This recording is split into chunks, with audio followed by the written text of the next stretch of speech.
اور میرے لیے آج ہی کبھی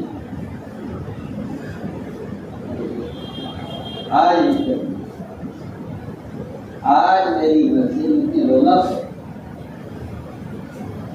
اور آج کے دن میرے لیے عید کے دن سے زیادہ خوشی لگی۔ آج سے 40 جماعتیں علماء کی دوسرے سال کی ہے، 12 جماعتوں کے تو خرچے تیار ہیں بالکل،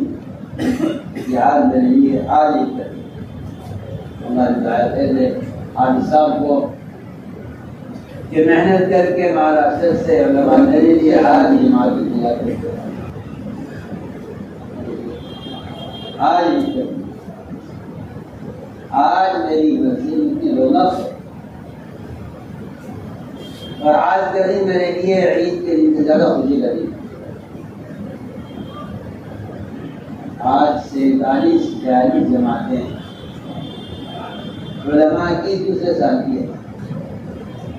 12 جماعتوں کے تو خرچے تیار ہیں بالکل، یہ آج میرے لیے آج ہی کر ہماری ہدایت ہے آج صاحب کو کہ محنت کر کے مہاراشٹر سے علماء کی دوسرے سال کی جماعت تیار کرتے ہیں۔ میرے دوستوں بھی ہوا لوگ کہہ رہے ہیں کہ عید کا دن گزر گیا اور قربانی کے دن گزر گئے، اور میرے لیے آج ہی کبھی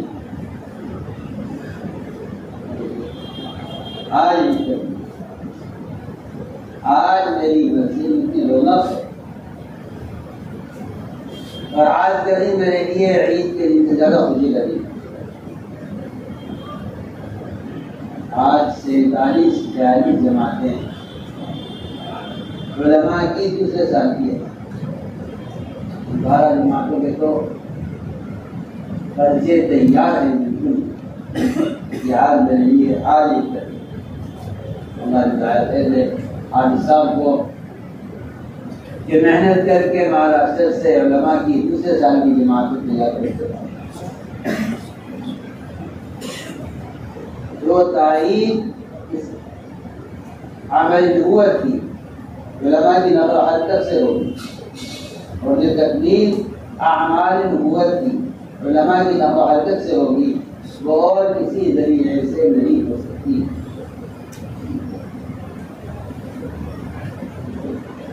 جو بعثت نبوت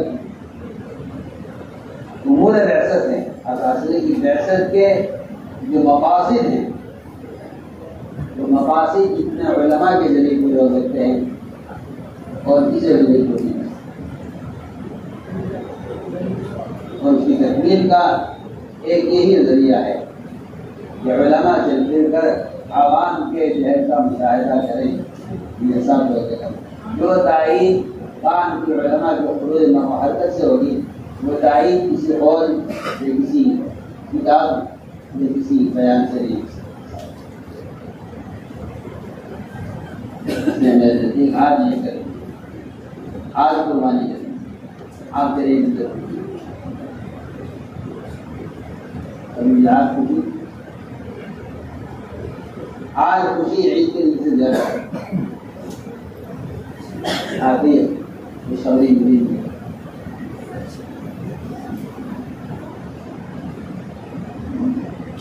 جماعتیں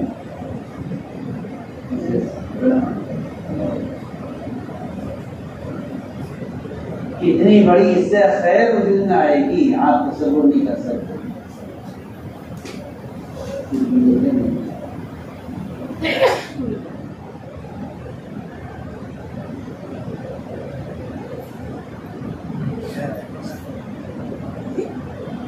بیان ہے دنیا سے بے رغبتی پیدا کر نے امت کو جس چیز سے خبر دی ہے اس کا مشاہدہ کروایا ہے۔ ایسا نہیں ہے کہ صرف خبر دے دی ہے، بلکہ آپ نے جو خبر دی ہے اس خبر کا امت کو مشاہدہ کروایا۔ اگر خبر کی خبر دی ہے اس کا مشاہدہ کروایا۔ یہاں تک کہ اگر کوئی آدمی غیبت کرتا ہے تو غیبت کرنے والا اپنے مسلمان بھائی کا گوشت کھا رہا ہے، آپ نے اس کو صرف خبر میں نہیں بیان کیا بلکہ آپ نے اس کا مشاہدہ کیا۔ غیبت کرنے والوں سے طے کرا کر ان کی قے میں کچا تازہ گوشت آپ نے دکھلایا صحابہ کو کہ تم میری بات کو خیالی بات مت سمجھنا اور میری بات کو کوئی جھوٹی مثال مت سمجھنا، بلکہ ایک حقیقت ہے کہ غیبت کرنے والا اپنے بھائی کا گوشت کھا رہا ہے۔ اس کا مشاہدہ آپ نے غیبت کرنے والوں کی قے میں تازہ گوشت کچا دکھلا کر اس کا مشاہدہ کروایا۔ یہ غیبت کرنے والے کی پیٹ سے تازہ گوشت نکلا دیں تاکہ آپ یہ نہ سمجھیں کہ یہ فرضی مثالیں ہیں یا خیالی مثالیں ہیں۔ میں عرض کر رہا تھا کہ آپ صلی اللہ علیہ وسلم نے اسی طرح دنیا کی بے رغبتی کو صرف بیان نہیں کیا بلکہ آپ صلی اللہ علیہ وسلم صحابہ کو لے کر چل رہے تھے، ایک کوڑی پر سب کو لے کر چل رہے، حالانکہ کوڑی پر بدبو تھی، گندگی تھی، اسی کوڑی پر ایک بچہ بکری کا مرا ہوا، سڑا ہوا اور پورا ہوا پڑا ہوا، تو میں کون لے گا؟ ان میں سے کون اسے لے گا؟ کون خریدے گا؟ کون لے گا؟ سڑا ہوا بڑا ہوا بکری کا بچہ پورا ہوا، اس کی کالی اٹھی ہوئی، تو میں کون لے گا؟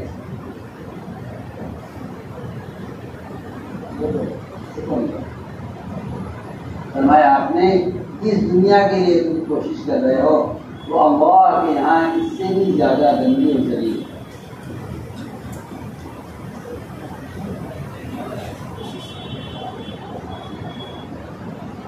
آپ کو گزر ہوا ایسی پوری وجہ کا غلاظت اور کہانا پڑا ہوا صاحب بہت ہوتا یہ وہ کھانے ہیں جو تم کھاتے ہو، یہ وہ کھانے ہیں جن کے لیے تم لڑتے ہو آپس میں۔ نے عرض کیا حضور اکرم صلی اللہ علیہ وسلم نے دنیا کی بے رغبتی پیدا کرنے کے لیے ایسی چیز سے مثال دے کر صحابہ کو اس سے ہر شخص نفرت کرتا ہو، اپنا ہو یا غیر، مالدار ہو یا فقیر، سب نفرت کریں جس چیز سے آپ نے دنیا کی مثال اس سے لے کر صحابہ اکرام کو سمجھایا۔ جو آپ کا اسلوب تھا تعلیم دینے کا، وہی اسلوب آپ کے صحابہ کا یہ نہیں کیا۔ عمر رضی اللہ تعالیٰ عنہ یہ بات لکھ کر تقسیم کرا دیتے اور سجنے کے اندر کم پلیٹ اخبار چھاپ کر نشر و اشاعت کرتے رہتے مہینے میں، اس لیے کہ حدیث کو بیان کرنے کے لیے صحابہ کرام اس عمل کا بھی اہتمام کرتے تھے جو عمل محمد صلی اللہ علیہ وسلم نے حدیث کا بیان کرنے کے وقت کیا۔ آپ سب پڑھتے ہیں جو ہے آپ صلی اللہ علیہ وسلم نے 3 مرتبہ سے اپنی تحریر کو ہلایا، تیسری مرتبہ ادھر سے پڑھتے جائے اور میں پوچھتے کیوں نہیں مجھ سے، میں ضرور کرا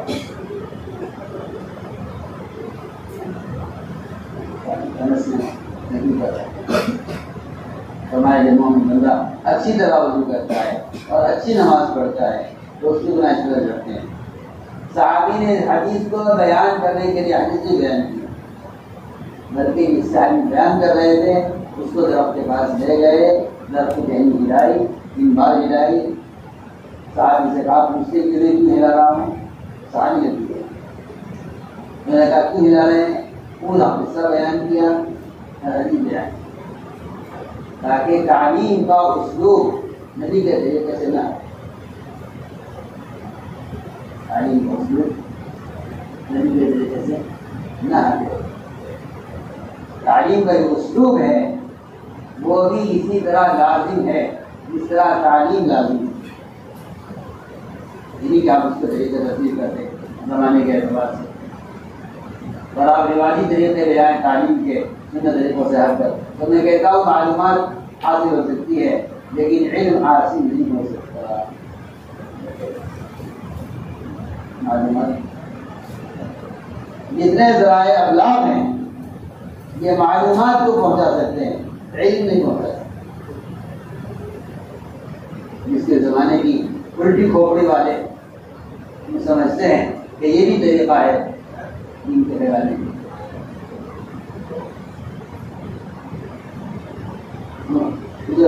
اس طرح آپ حاصل کرتے ہیں، صحابہ کو سمجھایا اس طرح صحابہ نے تابعین کو سمجھایا۔ چنانچہ عمر رضی اللہ تعالی عنہ دنیا کی برائی، دنیا کی مذمت اور دنیا کو کمینہ بنا کر پیش کرنے کے لیے اور انہوں نے کیا کیا؟ عمر رضی اللہ تعالی عنہ ساتھیوں کو لے کر گزرے ایک پوری پر، جس پر غلط زندگی پڑی گئی، پہاڑ پڑا ہوا تھا، وہاں جا کر خود بھی ٹھہر گئے، ساتھیوں نے روک لیا۔ آپ کے ساتھ اپنے جو ساتھی تھے ان کو سخت بدبو آ رہی تھی اور اذیت ہو رہی تھی، یہاں پر آنا برداشت نہیں ہو رہا تھا۔ انہوں نے فرمایا یہی ہے وہ دنیا، یہی ہے وہ دنیا جہاں تو کھڑا ہونا برداشت نہیں ہو رہا تم سے، اور اس کی بدبو تم سے برداشت نہیں ہو رہی، یہی وہ دنیا ہے جس کے تم لالچی ہو، جس کی تم حص میں لگے ہوئے ہو، جس کو تم چاہتے ہو، یہی وہ دنیا ہے جس پر تم بھروسہ کیے رہتے ہو۔ سند میں کلثوم کہتے ہیں کہ ابو درداء رضی اللہ عنہ نے دمشق میں ایک اونچی عمارت بنائی، اجمل الخبر پہنچ گئی اور میں نے خط لکھا، خط نے لکھا ہے علیمی ابن ام علیمی، یہ روم اور فارس کے محلات جو فتح کر کے اللہ تعالیٰ تمہیں دے رہے ہیں، کیا یہ تمہارے لیے کافی نہیں ہے کہ تم الگ سے عمارتیں بناؤ؟ اور کہا کہ اے محمد صلی اللہ علیہ وسلم کے صحابہ، تم تو امت کے لیے قدوہ ہو، نمونہ ہو، تم تو امت کے لیے نمونہ ہے، تم نے یہ کیا کیا؟ تم صحابہ امت کے لیے نمونہ ہو، امت کے لیے مشعل راہ ہو۔ ایک روایت میں اکبر کو خبر پہنچی کہ ابو درداء رضی اللہ تعالی عنہ نے ایک چھجا بنا لیا ہے دروازے کے اوپر حمص میں، اور میں نے خط لکھا کہ اے علیمیر، کیا تمہارے لیے روم اور فارس کی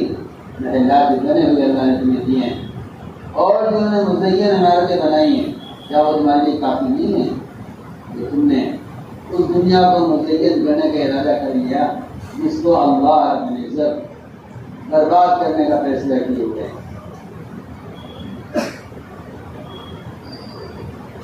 انہوں نے لکھا کہ جیسے میرا خط تمہارے پاس آئے تم حمص سے دمشق چلے جاؤ، اور میں نے ان کو یہ اس وقت ان کی تربیت کے لیے ان کو یہ سزا دی کہ تم حمص چھوڑ دو اور دمشق چلے جاؤ۔ اگر میری عظیم ابن ابی حبیب کہتے ہیں کہ سب سے پہلے بالا خانہ اونچا گھر بنایا مصر میں خارج ابن حذافہ رضی اللہ تعالیٰ عنہ، اجمل خبر پہنچی کہ خارجہ نے مصر میں اونچا مکان بنایا، اجمل خبر پہنچی حضرت خط کا عمر عاص رضی اللہ تعالیٰ عنہ، اور یہ لکھا امیر کو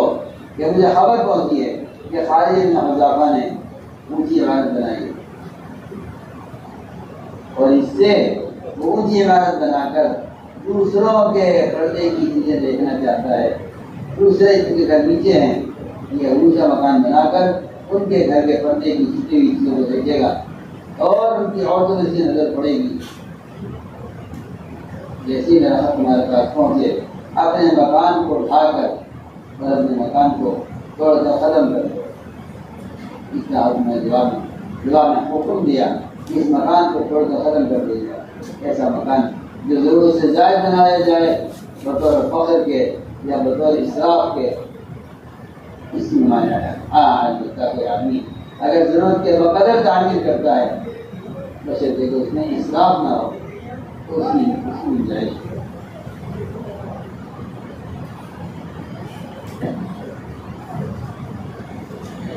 اللهم صل على سيدنا مولانا محمد وعلى آل سيدنا مولانا محمد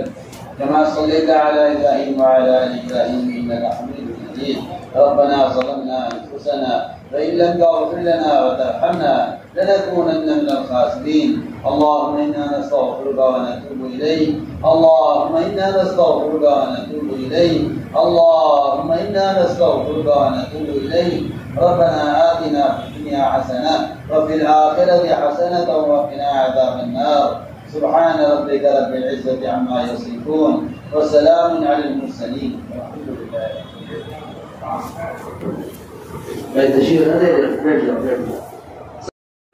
میرے لفظوں کے دریا میں سنبھل کر تم سفر کرنا، سفینے اس میں جو اترے وہ ساحل کو نہ پائے۔ میری بات توجہ سننی پڑے گی، بہت توجہ سننی پڑے گی۔ تم بات کو